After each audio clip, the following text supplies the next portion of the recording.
Essa é a história da operação mais lucrativa do maior e mais bem-sucedido investidor individual da Bolsa Brasileira. Há pouco mais de 10 anos, ninguém queria as ações de uma empresa que vinha passando por um grande processo de reestruturação.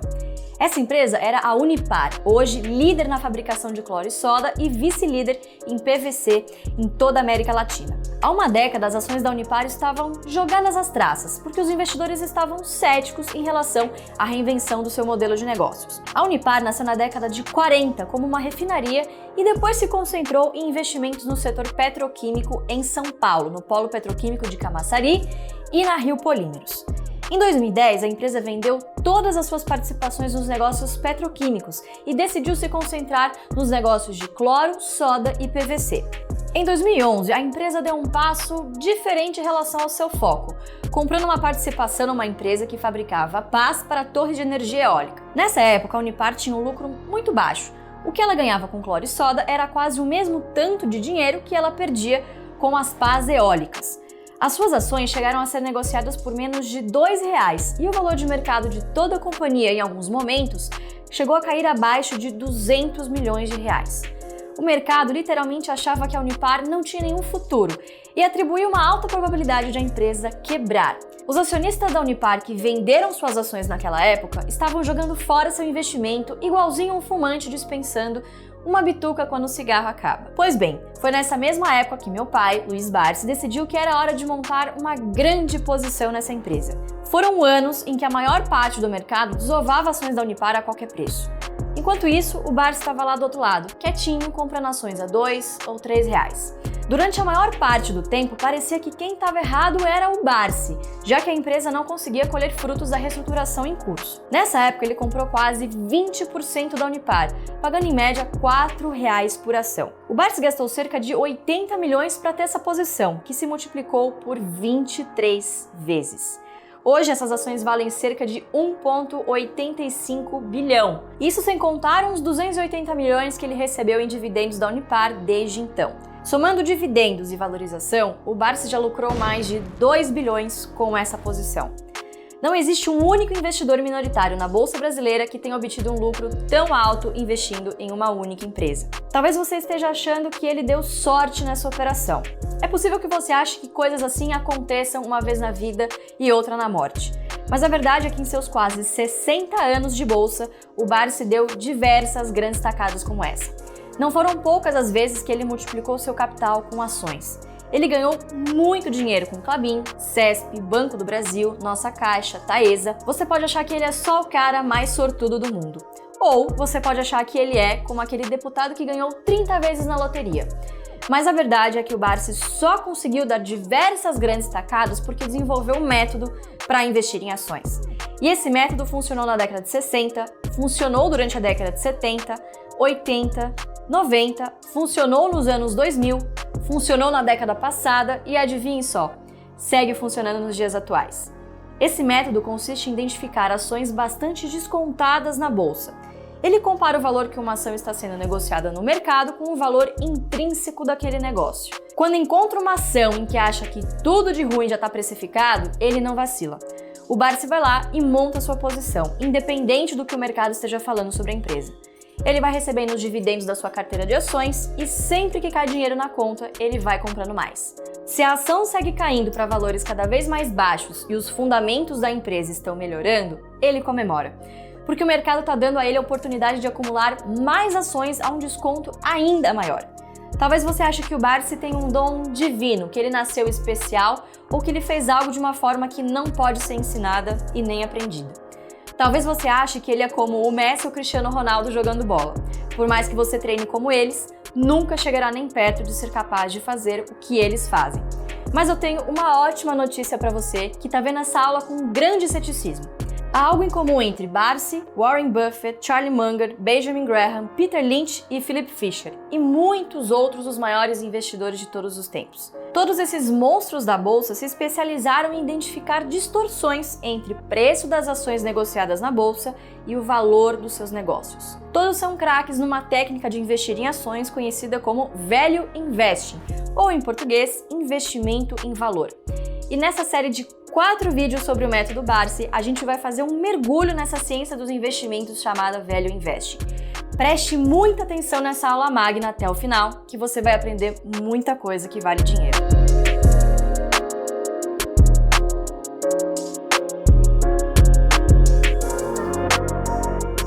Olá, nós somos o Fábio Baroni, a Luiz Barsi e o Felipe Ruiz, sócios fundadores do Ações Garantem o Futuro, ou AGF, uma empresa de educação financeira voltada a preparar investidores para vencer na Bolsa de Valores. Essa série de 4 aulas gratuitas chamada O Método Barsi é muito especial, porque pela primeira vez a gente vai lançar uma solução focada em formar profissionais de investimentos. Vai ser um MBA tão aprofundado que vai atender tanto quem quer construir patrimônio no mercado de ações, quanto quem quer trabalhar no mercado financeiro como analista de investimentos. Na aula de hoje, você vai entender um pouco mais como funciona o Value Investing e como Ben Graham, Warren Buffett e Louis Barsi, assim como muitos outros investidores, ganharam fortunas incontáveis comprando ações que valiam R$1, pagando apenas 50 centavos. Na segunda aula, que vai ser liberada nessa quarta-feira, o próprio Barsi vai estar aqui conosco e revelar em detalhes como funciona o método de investimentos que ele desenvolveu e que fez ele ganhar bilhões de reais na Bolsa de Valores.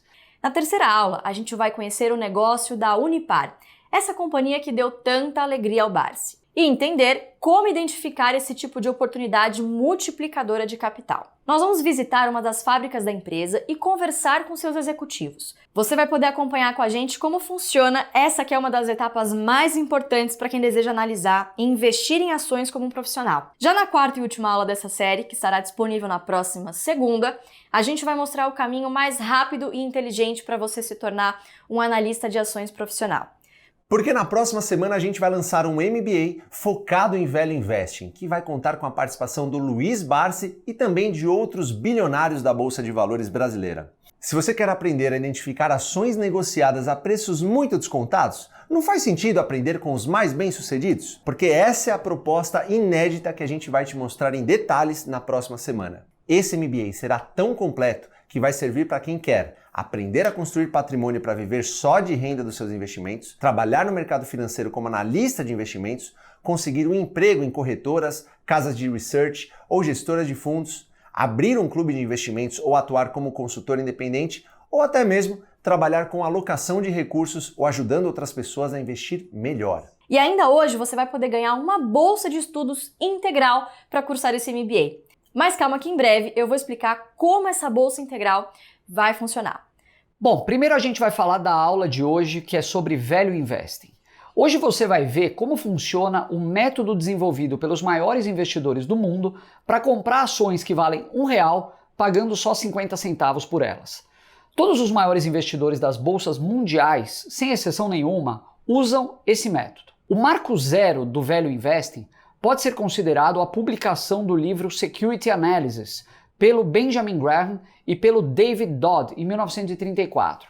Graham e Dodd eram 2 professores da Columbia University, em Nova York, até hoje considerada o quartel-general do Value Investing no mundo. No livro Security Analysis, pela primeira vez, um investidor bem-sucedido reuniu de forma sistemática o conjunto de regras que utilizava para escolher ações com grande potencial de valorização. Antes desse livro, via de regra, os investidores escolhiam ações principalmente por superstição, adivinhações e até rituais meio arcaicos. Não que não tenha gente que faça isso dessa forma medieval até hoje, mas depois de Security Analysis, o mercado acionário começou a entrar numa fase de uma maior profissionalização. Esse livro foi tão marcante para o Value Investing que no cinquentenário de sua publicação, em 1984, ninguém menos que Warren Buffett vai à Universidade de Columbia, onde ele mesmo tinha estudado com Graham, para fazer uma palestra que até hoje é muito lembrada. Essa palestra virou um paper chamado Os Superinvestidores de Graham e Doddsville. Graham e Doddsville era um lugar imaginário criado pela mente do Warren Buffett, que seria a terra natal de um conjunto de 9 investidores que vinham obtendo excelentes resultados no mercado nas últimas décadas. Esses 9 investidores tinham algo em comum. Todos eles haviam trabalhado na firma de investimentos do Graham, ou com Buffett. Nessa palestra, o Buffett fez a seguinte provocação: Imagine que os 225 milhões de americanos, na época era a população dos Estados Unidos, participassem de uma competição nacional de cara ou coroa. Uma vez ao dia, cada americano ia disputar uma rodada de cara ou coroa com alguém. E quem ganhasse essa rodada seguiria na competição. Quem perdesse estaria fora. Depois de 20 rodadas, restariam apenas 215 pessoas na disputa. Conhecendo bem a natureza humana, disse Buffett, em pouco tempo esse grupo começaria a se vangloriar. Em coquetéis e festas, eles iriam confessar discretamente a pessoas interessantes do sexo oposto qual havia sido a técnica usada para vencer. Alguns escreveriam livros explicando a arte de apostar em arremessos de moedas e outros seriam convidados a dar palestra pelo país. Mas a verdade é que se 225 milhões de orangotangos tivessem participado da mesma disputa de cara ou coroa, 215 sortudos também teriam 20 vitórias seguidas.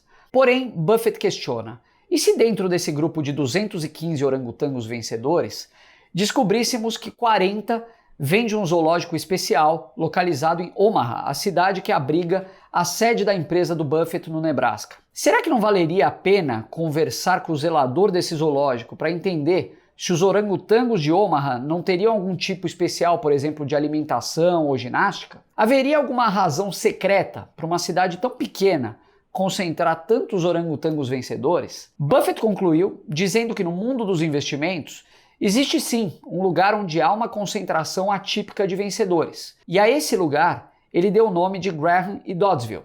Na palestra, Buffett mostrou em detalhes os resultados obtidos na bolsa por essas 9 pessoas que haviam trabalhado com Graham e com ele. O que essas 9 pessoas tinham em comum era seu patriarca intelectual, Benjamin Graham. Todos seguiam os ensinamentos do professor e procuravam discrepâncias entre o valor dos negócios e o preço de suas ações transacionadas no mercado. Em Security Analysis, Graham e Dodd defenderam que o mercado é racional durante boa parte do tempo, mas que em diversos momentos, em especial naqueles períodos de maior estresse ou grande euforia, o mercado esquece completamente a racionalidade e fecha transações por preços completamente absurdos quando comparados ao valor dos negócios. O mercado errava para cima nos momentos de euforia e para baixo nas correções. E esses erros da manada criavam oportunidades para quem soubesse a diferença entre preço e valor para se posicionar. Ao final de sua palestra, Buffett concluiu: grandes discrepâncias entre preço e valor sempre vão existir no mercado. E aqueles que entenderam o que Graham e Dodd tinham a dizer, certamente continuarão a prosperar. Em 1949, Graham publica um novo livro chamado O Investidor Inteligente, que mais tarde foi classificado por Buffett como de longe o melhor livro sobre investimentos já escrito. Sem Security Analysis, Graham detalhou o conjunto de regras técnicas que obedecia para selecionar ações e lançou as bases do Value Investing. Em Um Investidor Inteligente, ele se aprofundou sobre o arcabouço emocional do investidor de sucesso. Uma coisa que Graham estressou muito em seus livros é que quanto mais barato você paga por uma ação, menor será o seu risco. Ou no termo cunhado por Graham naquele momento, quanto menos você paga pelas ações, maior será sua margem de segurança no investimento. A função da margem de segurança é, em essência, tornar desnecessária uma estimativa precisa sobre o futuro de determinada companhia. Se a margem de segurança é grande, basta presumir que os lucros futuros não vão cair muito abaixo dos resultados do passado para que o investidor fique suficientemente protegido das oscilações do tempo. Para Graham, o mercado costumava dar ao investidor oportunidade para comprar ações com grande margem de segurança em 2 momentos. O primeiro, mais óbvio, era comprar ações em meio às crises, quando ninguém mais queria fazer isso. Já o segundo exigia um pouco mais de técnica. O investidor deveria ser capaz de identificar sempre que uma ação fica muito barata, com base em números, raciocínio lógico e referência a experiências reais, e não só em achismos. Vamos começar pelas crises, porque esse é o jeito mais fácil de dar as grandes tacadas. Sempre que a bolsa cai 20%, 30% ou 40%, abre-se uma oportunidade ao investidor de longo prazo. Nessas correções, aqueles investidores que estão em busca de pequenos lucros de curto prazo somem da bolsa e os preços voltam aos patamares racionais ou até mesmo caem abaixo disso, justamente porque o comprador marginal, nesses momentos, é um investidor racional que sabe a importância de se pagar barato. Quando o único comprador que aparece é esse cara treinado e disciplinado a pagar barato, a gente vê gráficos como esse. Aqui você pode ver que nesse ano as ações brasileiras chegaram a ser negociadas por 5,3 vezes o lucro, menor patamar desse século. Na média, as maiores empresas brasileiras não ficaram tão baratas quanto elas estão agora, nem na crise da Argentina de 2001, no apagão, na primeira eleição do Lula, no mensalão, nem na crise do subprime, nem na crise da Grécia, nem no impeachment da Dilma, nem no Joesley Day e nem na primeira onda da Covid. Esse é um claro indicativo de que investir hoje na bolsa embute um baixo risco, porque historicamente, quando as ações ficam tão baratas, geralmente elas se recuperam no momento seguinte. Agora, você aluno desconfiado, deve estar pensando, mas por que existe esse tipo de oportunidade? Se é tão óbvio assim investir e ganhar dinheiro, por que as pessoas experientes e bem informadas não saem comprando tudo, levando a um ajuste nas cotações? Na verdade, grandes empresários e investidores estão sim comprando tudo o que eles podem. Já os pequenos investidores estão lá, entregando seu patrimônio na bacia das almas. Eu vou dar um exemplo bem atual. No ano passado, quando as ações estavam muito mais caras do que elas estão hoje, os fundos de ações brasileiros captaram nada menos que 6 bilhões de reais. Já agora, que tem muita ação a preço de banana na bolsa, o que aconteceu? Esses mesmos fundos já sofreram resgates de mais de 50 bilhões nesse ano. Ué, mas não é tão óbvio que é para comprar quando tá barato e vender quando tá caro? Por que tanta gente faz o contrário? A explicação é psicológica, química e biológica. Quando o mercado está subindo, geralmente sua recompensa será mais rápida.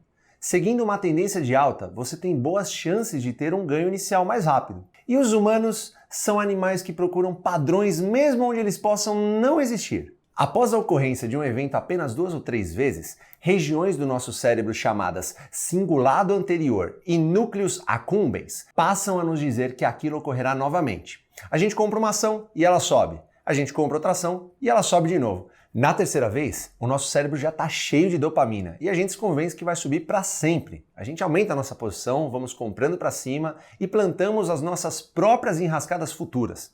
Até que um dia a maré muda e as ações começam a cair. Você, investidor cheio de dopamina, vai achar que é mais um caiu, comprou. E inicialmente não vai ser capaz de enxergar que as condições mudaram. Mas vai seguir caindo, caindo, até que as perdas comecem a estimular sua amígdala, a parte do cérebro que processa o medo e a ansiedade. Você vai sentir medo quando suas ações estiverem derretendo. Você vai sentir aquela dor que vai ficando maior e maior à medida que as correções de preço se aprofundam. Os psicólogos Daniel Kahneman e Amos Tversky, ganhadores do Prêmio Nobel de Economia, demonstraram que perder $1.000 provoca um golpe emocional 2 vezes mais forte do que a alegria de ganhar $1.000. É isso mesmo. A maioria dos investidores não vai conseguir resistir à dor e vai jogar a toalha. Os comentários na mídia vão deixar tudo isso pior. Você vai ler nos sites especializados ou nas redes sociais que a bolsa despencou 5% num dia, com o pessimismo de investidores frente a uma onda de notícias negativas. Mas o que você deveria estar lendo na mídia é que as ações ficaram muito mais atraentes após a bolsa cair 5% num dia. Você também não vai ler que os analistas estão otimistas, porque os preços podem ficar ainda mais atraentes nos próximos dias se a bolsa continuar caindo. Quando a bolsa passar por uma correção de 30% em algumas semanas, os repórteres já lerão as notícias financeiras com um tom de pesar. Já grandes investidores como Buffett ou Barsi não vão estar com cara de velório. Na verdade, eles vão estar eufóricos. Eles não planejam vender as ações num futuro próximo, pelo contrário. Então, essas quedas serão vistas por eles como oportunidades para comprar mais ações pagando mais barato. Enquanto a maior parte das pessoas só começa a perceber a bolsa como um mercado de risco após as fortes quedas, o Barsi sabe que a própria desvalorização das ações se encarregou de extirpar grande parte do risco daquele investimento. Durante as crises, o Barsi costuma se comparar ao jacaré, que para caçar fica imóvel, com a boca aberta. Quando o passarinho entra na sua boca para comer a comida que já está presa aos seus dentes, o jacaré faz a refeição. Quando o mercado começa a despencar, o Barsi fica ali, com a boca do jacaré aberta. E enquanto os demais começam a entrar em pânico, ele dá o bote. Ok, os maiores investidores de todos os tempos conseguem fazer isso. Mas talvez você esteja se perguntando, será que eu vou ter esse sangue frio para vencer o meu próprio cérebro? É difícil. O jornalista Jason Zweig do Wall Street Journal tem uma abordagem interessante sobre isso. Ele diz que essa parte psicológica é tão difícil de ser controlada que antes de comprar ações, as pessoas deveriam redigir e assinar uma carta com força de contrato em que se declarariam investidores de longuíssimo prazo. Nessa carta, o investidor escreveria que sabe que se sentirá tentado a comprar ações quando o mercado estiver subindo e tentado a vender quando o mercado estiver caindo, mas que ele não vai deixar o senhor mercado tomar as decisões por ele. Ao invés disso, o investidor vai usar as fortes quedas a seu favor, aproveitando para aumentar a posição. O investidor declara ainda que planeja deixar o seu dinheiro aplicado pelos próximos 10 anos, a menos que haja algum tipo de emergência de saúde, perda de emprego ou algo assim. Boa dica essa do Zweig, não? Agora, você já aprendeu como vai tirar o máximo proveito das crises. Mas na maior parte do tempo o mercado não vai estar vivendo correções. Por isso, o Graham também propôs um conjunto de regras para o investidor seguir ao comprar ações em tempos tranquilos. Já já a gente vai explicá-las. Mas antes, queria deixar avisos muito importantes. O primeiro é que somente quem estiver cadastrado pode ganhar uma série de presentes ao longo desse nosso curso gratuito. Se você já está recebendo as nossas mensagens de WhatsApp sobre esse curso, significa que já está cadastrado e você não vai precisar mais fazer nada. Agora, se você chegou aqui pelo YouTube, pelo e-mail ou de outra forma, entre no nosso grupo VIP de WhatsApp aqui embaixo na descrição do vídeo no YouTube ou no botão da página de transmissão da aula magna. Faça isso agora mesmo, porque o primeiro presente para quem estiver no WhatsApp é um PDF com um resumo dessa aula, que vai ser disponibilizado apenas aos cadastrados nos próximos dias. Outro benefício incrível e exclusivo para quem estiver no WhatsApp é ter o direito de cursar o nosso MBA em Value Investing com 20% de desconto. Hoje uma pessoa também vai ganhar uma bolsa integral para cursar o nosso MBA de graça. A gente criou uma hashtag que você vai ter que escrever no campo de comentários que está aqui embaixo do vídeo. A hashtag da aula de hoje é Value Investing. Deixe um comentário com a hashtag Value Investing e um pequeno texto explicando por que essa é a melhor técnica para ganhar dinheiro com investimentos em ações. O comentário mais criativo vai ser premiado com uma bolsa integral para cursar esse MBA que a gente vai lançar em alguns dias. Um exemplo de comentário? Vamos dar um exemplo. Hashtag Value Investing. Quando o senhor mercado estiver vendendo ações a qualquer preço, aproveite para comprar R$1 pagando apenas 50 centavos. Fazendo algo tão simples, quando você se cadastrar e deixar um comentário com a hashtag Value Investing, você já terá a chance de ganhar sua bolsa de MBA. É sensacional, não é mesmo? Então pausa essa aula aqui, entra no nosso grupo VIP de WhatsApp e já deixa seu comentário. Bom, esses eram os avisos. Poucos minutos atrás, a gente disse que havia duas formas de comprar ações que valem R$1, pagando apenas 50 centavos. A primeira era nas grandes crises, como nesse momento atual que a gente está vivendo, em que a sua chance de fazer investimentos lucrativos na bolsa são muito maiores. A outra forma é encontrar ações na bolsa que, mesmo nos tempos de bonança, estão temporariamente sendo negociadas a preços descontados. Eu digo que isso não é tão fácil, porque até hoje pouca gente sabe o que fazer. Eu vou dar um exemplo. Quando você está comprando um imóvel, um bom corretor sabe mais ou menos qual que é o preço justo daquela propriedade. Ele trabalha uma carteira de imóveis que estão à venda na imobiliária e tem uma ideia de quanto o mercado topa pagar por cada um. Já o broker da corretora ou assessor de investimentos dificilmente tem essa noção de valor de uma ação. Esses profissionais com certeza sabem o preço que está sendo praticado no mercado naquele momento. Mas mesmo eles que trabalham com isso o dia inteiro, atendendo clientes, não sabem quando o preço se distanciou demais do valor. Vai caber ao próprio investidor a missão de identificar essa distorção. E o Graham tinha um método para fazer isso. Ele dizia que o investidor deveria adotar uma postura defensiva na bolsa de valores, sempre com o objetivo de evitar grandes perdas. O jeito de fazer isso seria seguir esses 8 conselhos. Anota aí. 1. Diversificação. Você vai errar, portanto, evite que seus erros destruam o seu portfólio, mas não exagere. Uma carteira com 10 a 30 ações seria o ideal. 2. Empresas bem protegidas e conservadoramente financiadas. Graham gostava muito de investir em monopólios naturais, como ferrovias, empresas que sempre têm demanda como concessionárias de energia elétrica e companhias que precisam realizar baixo investimento em ativos fixos, como bancos. 3. Além da qualidade do negócio, Graham também buscava administradores competentes e com boa conduta. Ele aconselhava a fugir de empresas em que a diretoria recebia salários muito altos, mas considerava que só executivos competentes não eram motivo para investir numa ação. Como já dizia Buffett, quando administradores com uma reputação brilhante se envolvem com um negócio com reputação ruim, é a reputação do negócio que permanece intacta. 4. Força financeira e estrutura de capital da empresa. A dívida está sob controle? Para Graham, a dívida de longo prazo de uma empresa não deveria ser superior a 50% do capital social. 5. Histórico longo de pagamento de dividendos.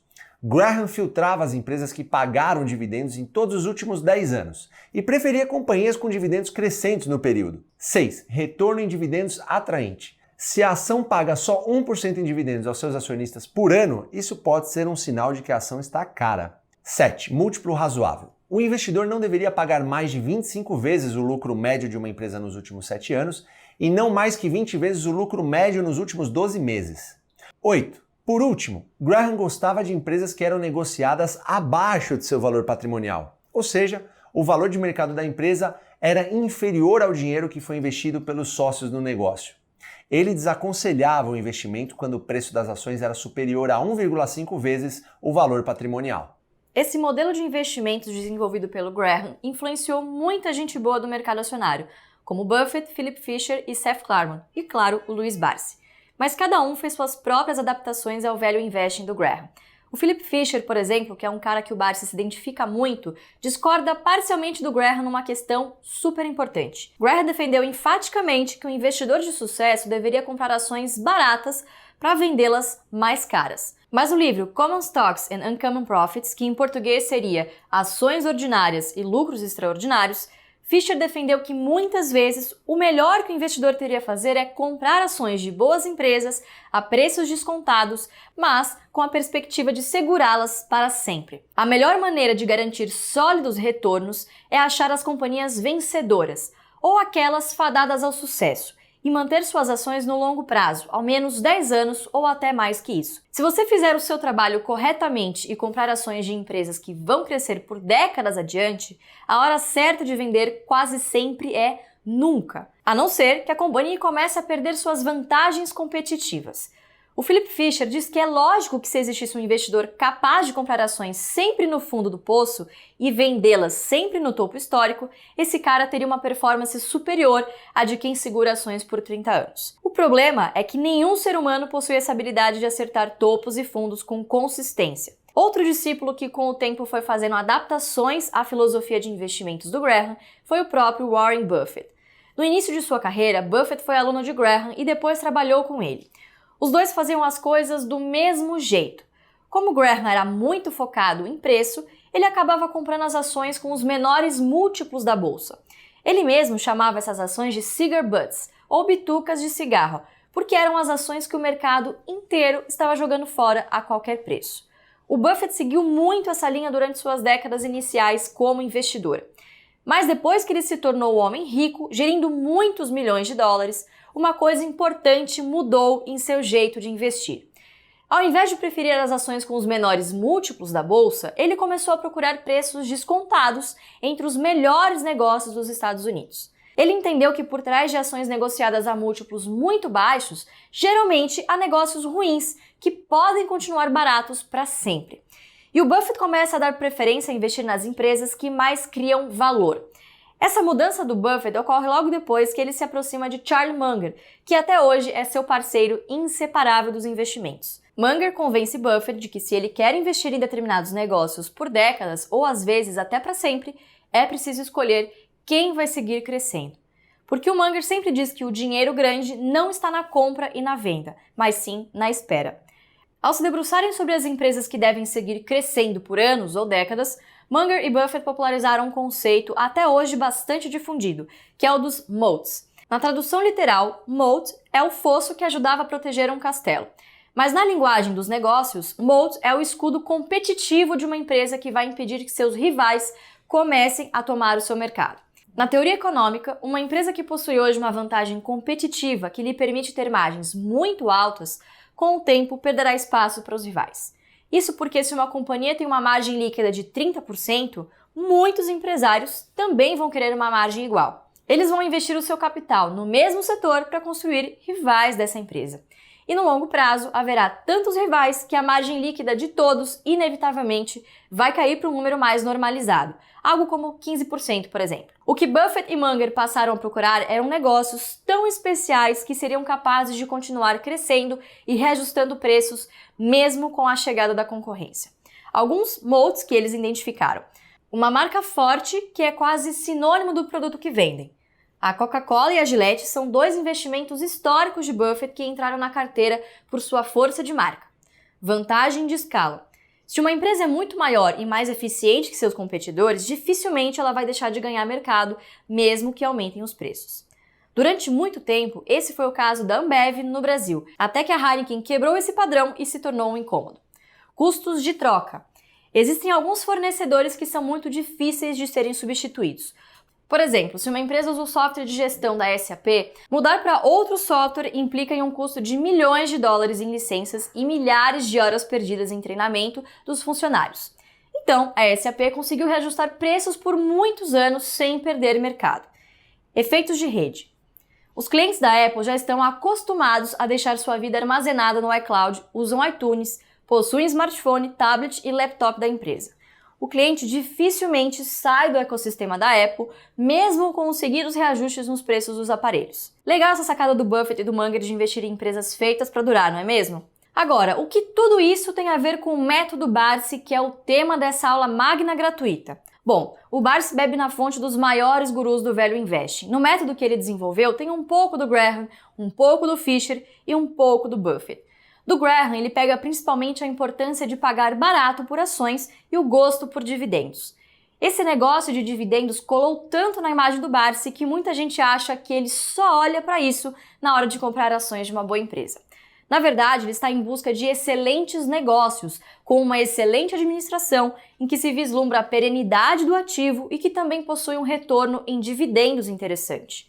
Por vários motivos. O primeiro deles é que, ao valorizar empresas que pagam bons dividendos, o investidor já vai deixar de priorizar vários investimentos especulativos. Por exemplo, ouro, dólar e Bitcoin são considerados investimentos, mas não geram fluxo de caixa, não te pagam dividendos. Na concepção do Barsi, esses são ativos com características mais especulativas. Não que você não possa ganhar dinheiro com isso, mas como não existem os dividendos, você só vai ganhar dinheiro se conseguir vender esse ativo a um preço superior àquele que você pagou. E muitas vezes isso acaba descambando na teoria do tolo maior. Ou seja, o investidor topa comprar um ativo, mesmo pagando caro, porque ele acha que sempre vai existir um tolo maior que vai pagar mais caro ainda. Isso é legal enquanto funciona, até o dia que para de funcionar e você descobre que o tolo maior foi você. Essa mesma lógica do ouro, do dólar ou do Bitcoin também vale para empresas em que você paga 500 vezes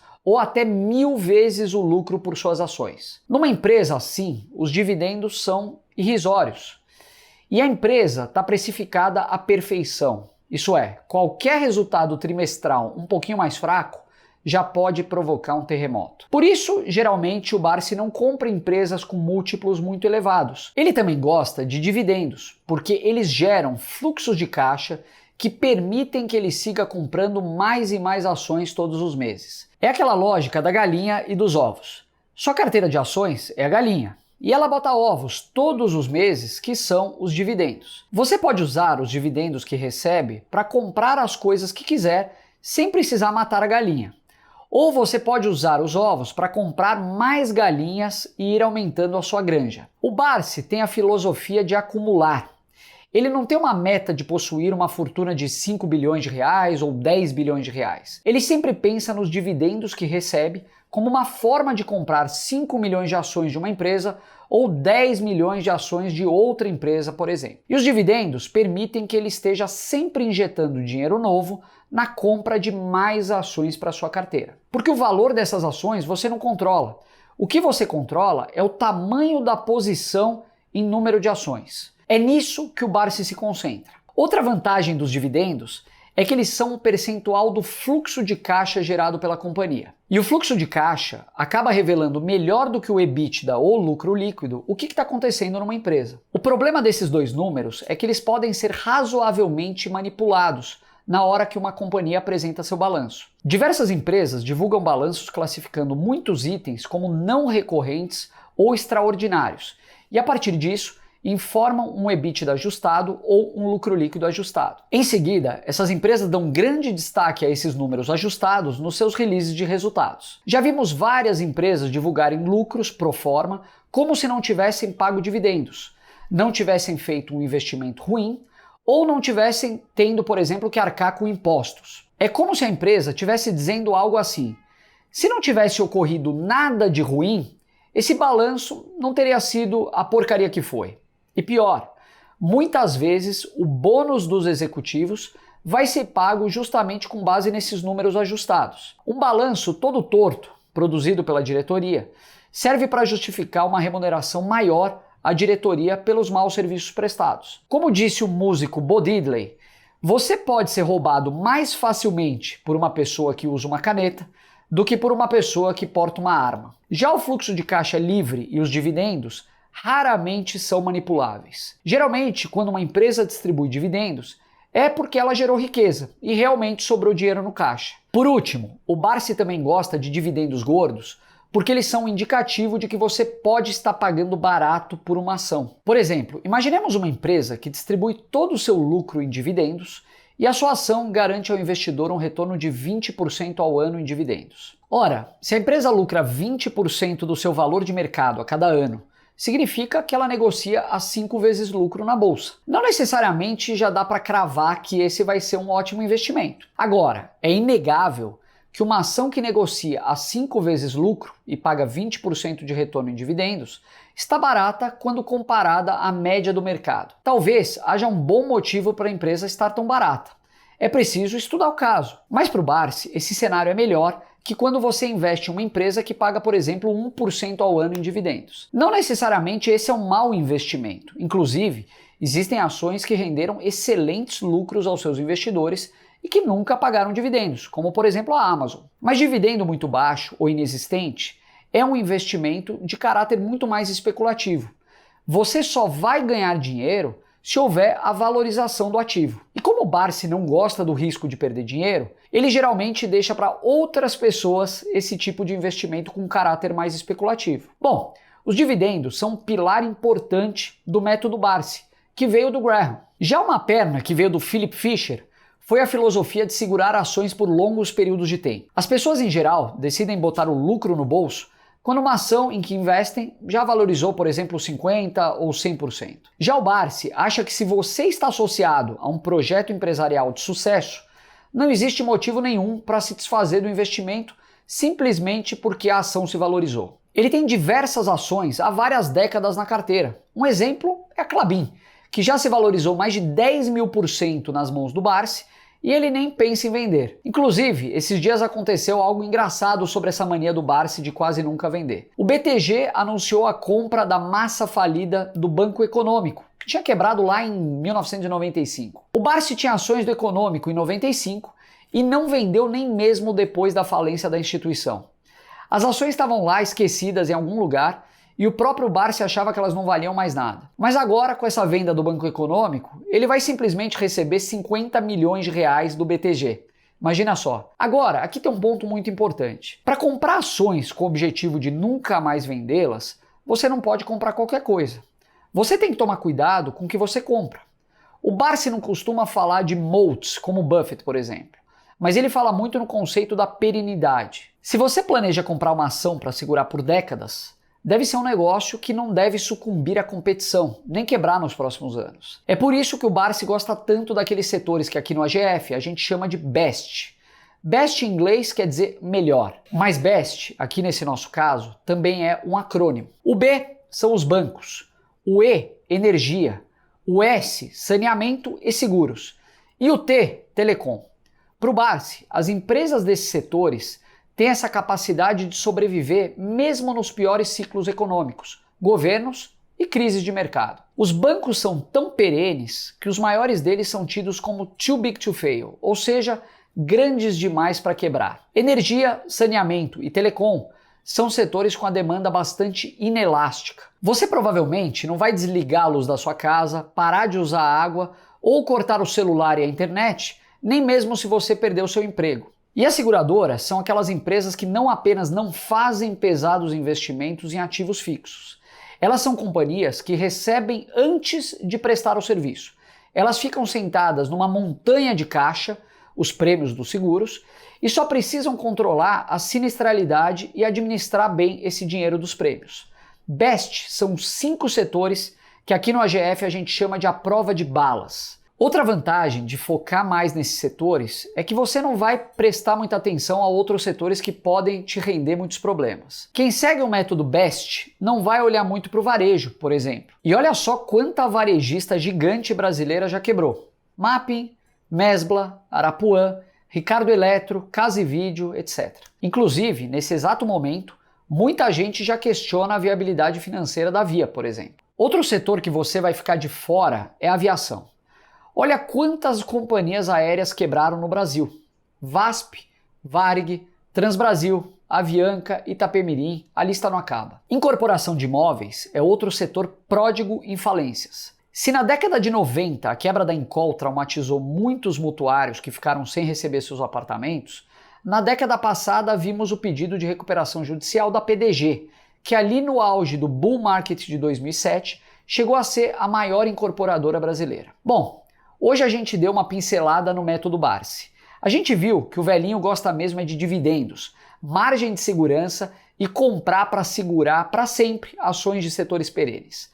Não vamos aqui entrar em muitos detalhes hoje, porque na próxima aula a gente vai ter o próprio Barsi contando o que ele faz e o que ele não faz na Bolsa de Valores.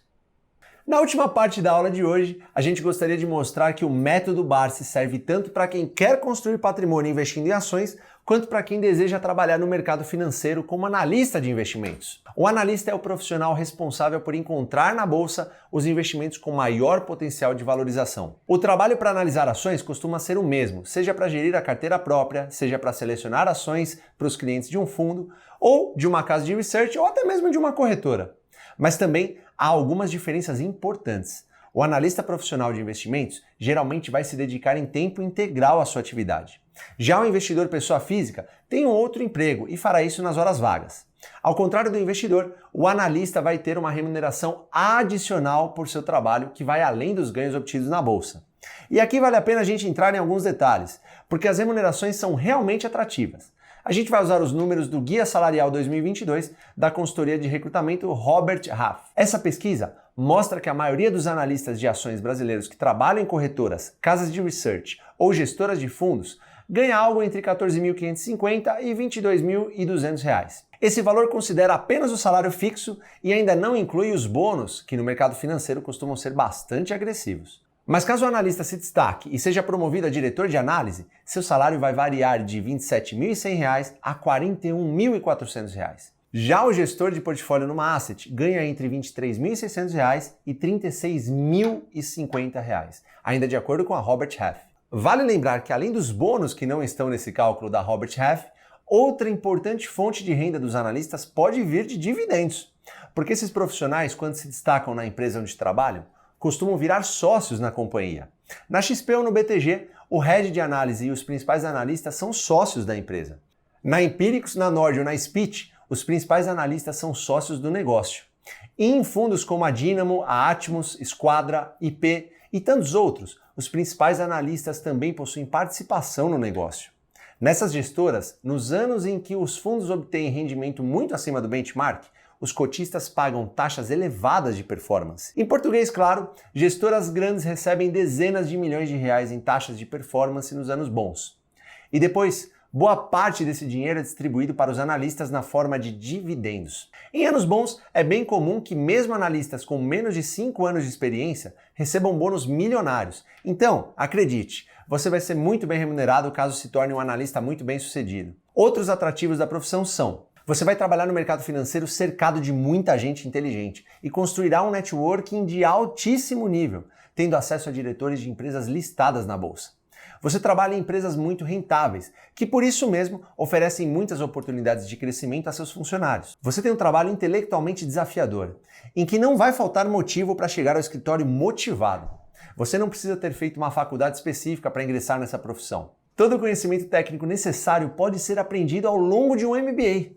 E talvez o mais importante de tudo, você tem um propósito. Um analista de investimentos que faz seu trabalho bem feito ajuda os seus clientes a construir patrimônio.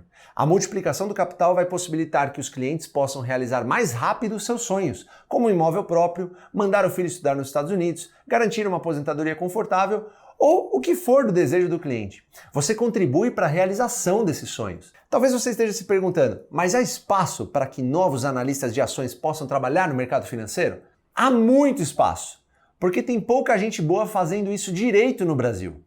Poucas pessoas ficaram muito ricas ou até bilionárias investindo na Bolsa do Brasil. Poucas gestoras de fundos de ações batem com consistência o Ibovespa. E poucas casas de análise divulgam relatórios que realmente agreguem valor a seus clientes. Como já dizia Philip Fisher, o mercado de ações está repleto de indivíduos que sabem o preço de tudo e o valor de nada. Se você aprender a técnica mais efetiva para encontrar o valor intrínseco nas empresas negociadas na bolsa, conseguir um bom emprego e ganhar dinheiro nunca mais serão problemas para você. E a boa notícia é que pela primeira vez vai ser lançado um curso de MBA no Brasil totalmente focado em formar analistas de investimentos e que vai contar com a participação não só do Barsi, como também de outros grandes bilionários investidores da Bolsa de Valores brasileira. Se você quer aprender a fazer isso direito, não seria importante aprender com os mais bem-sucedidos? A gente vai detalhar essa proposta nas próximas aulas. Se você quer aprender o método Barsi para selecionar investimentos como um profissional, não perca a chance de ver esse curso completo. Nessa quarta-feira vai ser liberada a segunda aula com o Barsi, onde ele vai explicar o seu método em muito mais detalhes. Vai ser imperdível. Não esqueça de se cadastrar no grupo VIP do WhatsApp ou de colocar aqui embaixo seu comentário com a hashtag ValueInvesting, explicando por que essa é a melhor técnica para ganhar dinheiro com ações. A resposta mais criativa vai ganhar uma bolsa de estudos integral para cursar de graça o MBA em Value Investing, que a gente vai lançar na próxima semana. E também, entre agora mesmo no nosso grupo VIP de WhatsApp. Quem se cadastrar vai ganhar 20% de desconto no MBA e também vai receber um resumo dessa aula de hoje em PDF. Então, faça o seu cadastro e deixe seu comentário agora mesmo. A gente se vê na próxima aula.